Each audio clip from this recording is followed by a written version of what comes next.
Okay, so for this lecture, we're going to cover healthism and sizeism. So the way that this is going to work, I'll cover healthism in the first portion, and in another video, a separate video, I will cover sizeism. Also, with this portion of healthism, I'm going to be talking about Even the Rat Was White, chapter 7. So let's get started. So when we're looking at the addressing model, right, we have all these different identities, and one of them that we don't see is related to health. Now, I know what you're thinking. Disability might be very much related to healthism. Well, remember, disability, the physical and psychological disabilities, that's more so associated with ableism. So with the addressing model, when we're considering like the extensions, our health is mainly one of them. And we're going to talk about what healthism looks like. So what healthism is, it's a lifestyle or belief system that prioritizes health over anything else. There's this belief that everybody has a moral obligation to strive for a healthy body. So what this really means is that people who do not prioritize their health or who do not have quote unquote a healthy body, they are they are seen as immoral. They're seen as also lazy. So who practices healthism? So what I do want to be clear is, that it's okay to want to be healthy. It's where that, it's where it's extended into everybody should be healthy. So this assumption that everybody should be healthy. That's what I want to be clear about. So folks who typically practice it are young, middle-aged folks, and they have college-educated, semi-professional backgrounds. They do tend to be a lot more vocal and articulate and very, very health-aware and conscious. They tend to seek information about health and illnesses, and they are typically they're more likely to report positive lifestyle choices and consumption of, and also consumption of food supplements. There's a greater concern about unnatural substances, and there are a lot of concerns when it comes to these insidious threats. And when we take that all together, folks who are practicing healthism, they tend to associate science and medicine with danger rather than safety. So if we think about it, this is someone who relies on internet information for dietary practices, for medical concerns, compared to science and medicine. So one extension is this thought around vaccines, right? You have a lot of folks who do identify, uh, who are very much against vaccinations and vaccines. And this is just that's just one of the examples. So when we're looking at healthism started out when we saw the increasing in scientific technologies and medical practices in the mid to late 20th century. So going back, you started having this increase of medical doctors being consulted for a wide range of problems. And from there, what we saw was this over medicalization of certain aspects of daily life, such as, like, for example, sex, and also with dietary practices. Now, I do want to be clear that the healthism, the aim of it is to like improve longevity and health status. Folks have also been concerned about the declining fertility rates, as well as rising leisure time and disposable income. And this is specifically within the US America. We've seen the commercialization of health and medicalization of all aspects of daily life. So this goes into food choices, leisure activities, right? So when we look at healthism as a whole within US America, what we tend to see is that with the rise of medical technology, we've seen an increase in concerns about people's health. Now, here are some assumptions about healthism. Um, Number one, disease is no longer a misfortune. Well, within healthism, the idea is that because we have medical technology, because we have this access to all this wealth of information, there is no such reason as to why people should be sick. Um, but we know that's not true. Any kind of disease, any form of disease can occur at any point in time for any given reason. When we think about cancer, now, while we do see a reduced amount of deaths in people who have cancer, if, like, for example, if you're eating a plant-based lifestyle, if you're eating plant-based diets compared to um, omnivorous diets, that doesn't mean that you can't have cancer. Um, Cancer is just one of those things where it happens. And it's not, like your lifestyle choices, to some extent, they do have some contribution to the development of cancer. Um, and it's important to note that even with those practices, um, we may not be fully sure what can cause cancer. So in essence, what I'm saying is your lifestyle choices, according to, when we're thinking about things like cancer, they may not, um, they may or may not facilitate cancer growth, or are you getting cancer. The point is, you can't predict that. But healthism, underneath this assumption, is that you can, and that it's not a misfortune anymore. It also assumes that health issues and diseases are a responsibility of people who have lacked motivation or self-discipline to take care of themselves properly. So this is going to go into a little bit of sizism when we think about obesity, for example. So we do have a lot of data to suggest that many Americans are overweight or obese. Now, while people while dietary choices can contribute to obesity, it's important to note that there might be underlying causes for obesity, right?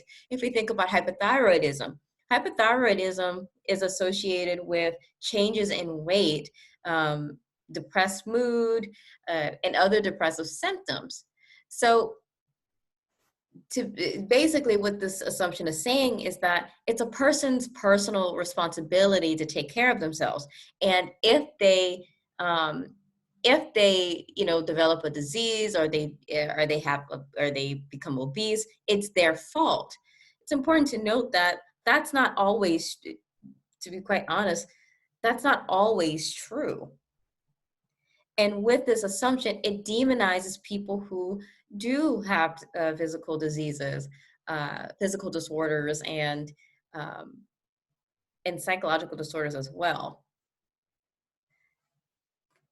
So you might have guessed it. When we're looking at these different assumptions, right? One of them is that it overlooks factors that contribute to poor health. Earlier, I mentioned hypothyroidism. Hypothyroidism is a rather interesting physical impairment, in that I say impairment, disorder, in that you have these different things that interact with one another to result in the changes in that individual. And with healthism, it basically underemphasizes the role that these factors can play into poor health. So looking at it all together, healthism says it's all on the person. Majority of it is on the individual, and less of it is on these other factors. So, well, let's go back real quickly. So when we think about healthism, we have to think about the ways in which it intersects with other types of oppressions, right? So when we think about eating healthy, Typically, people think eating healthy is consumption of non-GMO foods, organic foods, um, and also the engagement in exercise. Well, let's think about that. In order for you to have access to organic foods and to non-GMO foods, got to have the money. Organic produce is a is a bit more expensive than the produce that is sprayed with pesticide, and same and with GMO, it does tend with non-GMO foods, they do tend to be a little bit pricier than GMO foods. You also have to think about where that person or persons are located in their community. A lot of people don't have access to places like farmers markets uh, or places like Whole Foods, right? Whole Foods and farmers markets produce, they can provide folks with, with non-GMOs, pesticide-free, organic produce, right? However, if a person lacks the access to have those things, then that creates a problem, because that shows that not everybody does have access to that. Um, when we think about food deserts, and when I mean food deserts, talking about places that don't have like any little to no access uh, to these foods.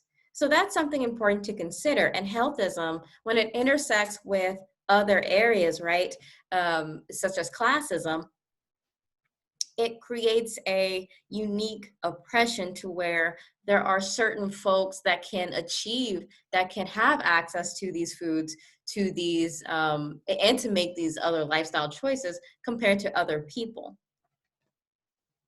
So that's just something to think about as well. So we've talked about what healthism is. Now we're going to go on into the impact of healthism. So when we're looking at the impact of healthism, when we're looking at it in the medical healthcare profession, we do see this allowed permission for professionals to engage in medical fat shaming. So if you've seen that show, My 600-Pound Life, it plays on TLC, you have Dr. Now.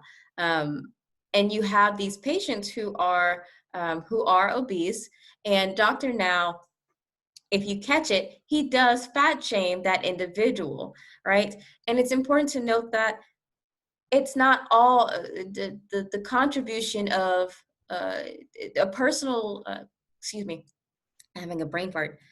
Uh, a person's personal ability to um, engage in healthy eating and so forth and so on is not the only contribution to a person's obesity.